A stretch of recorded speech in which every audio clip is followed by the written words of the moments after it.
नागपुरात भीषण अपघाताची घटना घडली आहे। यात मित्राच्या वाढदिवसाच्या सेलिब्रेशनला जाताना हा भीषण अपघात झाला आहे। या भीषण अपघातात 2 तरुणांचा दुर्दैवी मृत्यू झाला असून एक जण गंभीर जखमी झाल्याची माहिती आहे।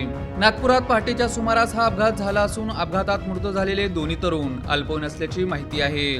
तर यातील एक जण गंभीर जखमी झाला असून त्याच्यावर रुग्णालयात उपचार सुरू आहेत। कळमना पोलीस स्टेशन हद्दीतील पावनगाव ते भरतवाडा वाय पॉइंट रोडवर हा भीषण अपघात घडला आहे। मिळालेल्या माहितीनुसार आज 12 ऑगस्ट पहाटेच्या सुमारास हा अपघात झाला असून हा अपघात इतका भीषण होता की यात कारचा अक्षरशः चेंदामेंदा झाला। मिहिर आनंद बेहार, भौमिक अमोल लारोकर आणि सागर संजय मेलवानी हे तिघे मित्र वाढदिवस साजरा करण्यासाठी जात होते। मिहिर हा वडिलांची कार चालवत होता। मित्र येण्यास वेळ असल्याने तिघेही कारमधून फेरफटका मारत होते। याच वेळी भरधाव कारने रस्त्यावर उभ्या असलेल्या ट्रकला पाठीमागून जोरदार धडक दिली। या अपघातात भौमिक लारोकर आणि सागर मेलवानी यांचा जागीच मृत्यू झाला, तर कार चालक मिहिर बेहार जखमी झाला असून त्याच्यावर तारांगण हॉस्पिटलमध्ये उपचार सुरू आहेत।